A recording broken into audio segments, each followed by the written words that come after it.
The plus is you just put it on like so, turn it, and you hear that definite click. A parallel phone mount person, turn it and have it parallel. I know a lot of people prefer to use this screen for maps. G'day and welcome to How To in 5. Now today we're looking at the quad lock mobile phone mounting system or cell phone mounting system to suit the CanAm Spyder or CanAm Ryker. In fact, pretty well any bike with handlebars that go between 7/8 and 1.125" in diameter. There's the phone on there. You can see that quite clearly, and a little look behind at the bracketry that makes it all work. So let's take a closer look at just how it consists of the bracket that goes around the handlebars. This is on a CanAm Spyder. These are 28mm, which I think is 1.125" in imperial, but the kit itself comes with some little bushes if you've got 7/8 bars or inch bars. It also comes with a little Allen key, and you need that little Allen key to put everything together. It all has these Allen head screws. That's how you buy the mount. So you're getting the clamp, the arm, and the retainer, down here, and the retainer itself in the kit. Now that was at $59.95 Australian. You can work that out in your own dollars. It's not that expensive, to be honest. I'm so impressed with the quality of this for the money. The case itself that comes with the phone, that's your standard case. Now this is an old phone, an old iPhone 7, and it's I think this was only about $30 for this. Now, it really wasn't that expensive because it's an old telephone now.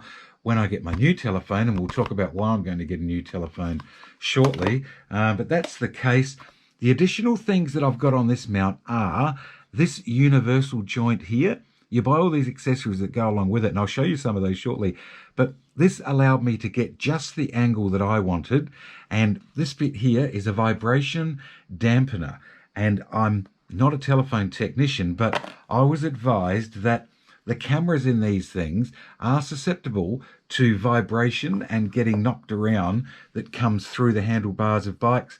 I bought this dampener. It's 3 little shock absorbers, rubber shockers, and the blue section here with the 4 lugs on it, that mounts, everything screws together, as I said, with these little Allen heads. So you basically screw this section to the vibration dampener. The dampener screws to the arm to the universal joint, and it's really rock solid. To put the phone on and off, it's as simple as click and it's on. That's not going anywhere. You can see I've got that movement that I was hoping for with the shockers. And to release it, you you push that button first, turn, and the phone just comes off. It's that simple. So you're lining up in these 4 little mounts. This cover, as I said, it's a rubberized plastic. It's not soft, but it's not hard. But it offers a fair bit of protection. It comes across the front. You can buy all sorts of things that go on here. Little ponchos if your phone is not waterproof. All these home mounts. But what I'd like to get with my next phone is also that screws straight to here via these screws is the auto charger. Now that allows you to hardwire it into your bike itself, so it comes on with the ignition, and it's cordless charging. So when you come and you put your phone on, it's automatically charging as soon as your motor is running. If you use your phone for maps, as a lot of people do, and you'd prefer it parallel, basically just hold that down and turn the phone like so. It's now locked in just the same as it was, but it's in parallel mode. And to release it, a little bit tricky. You just got to get your thumb underneath and find that little blue tang that we spoke about, turn, and up it comes. Actually, I guess you could just put it on like that, couldn't you? Yeah, like that, and lock it on. So that's in parallel mode. I can just hold that in. I can turn that to vertical mode, which is the way I run it. Not for any specific reason, to be honest. But there you go. That's the phone lock, or the quad lock phone system. And I run a couple of other phone mounts on my Tenere and on my B52. I'll have a look at those and show you why, in my opinion, I prefer this over the others. This is the RAM mount that I have on the 10 array on, what do they call it, the X grip. This is a really good mount, don't get me wrong. I've had many years of good service out of this. You grab those rubbers either side with one hand and put your phone in, let the rubbers go. That is one thing though, you do need two hands to mount this phone. And sadly, I have lost the phone on more than one occasion. Well, actually, it's dropped down. It hasn't quite completely left the bike, but it's still a really good mount.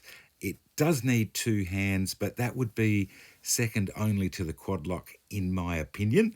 On the B52, I have I think it's called a Scorch mount. And this is not the original mounting. I've had to modify it and make it up myself. But it basically consists of, that's a magnetic pad. On your telephone, you put a self-adhesive metal plate, and the metal plate then sticks to that magnet. You have a couple of rubber bands or rubber catchment areas that go over each side of it, and they hold the phone in place. And once it's on, I mean, look, I run it in parallel mode. It's pretty good, but sadly the first time I used this phone, this is the mount that it came with, that bracket broke on the first series of jumps that I went over. Maybe I'd done it up too tight, who knows, but I've now modified it and put my own system on it, and it seems to work fine, but probably not my favorite mount. This is the universal joint that I was talking about before, and as you can see, instead of just a friction mount where two pieces join, they have these little toothed sections so as it doesn't swivel or move or anything on you. That was a must in my case. The next thing I want to get when I update my phone is the cordless charger. This just mounts on top of that compression or that damper that you saw that way, but my phone, the old iPhone 7, won't accept cordless charging, so I haven't worried about it at this stage. When I update though, that's what I'll be getting. What I could have got is this little mount here, and that is a USB outlet that hardwires into the ignition. So as if you don't mind running a cord, or you don't have a phone that's cordless charging capable, you can buy that accessory. But you can buy mounts for just about anything. This is on your arm. If you're a runner or something, you can get them for the windscreen of your car. You can get a home desk mount.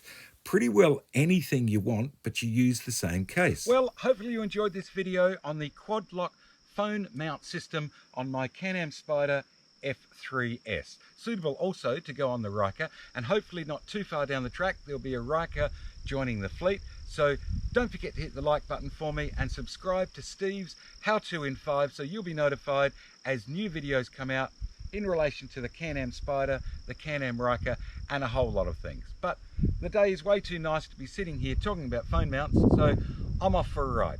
But until next time, cheers.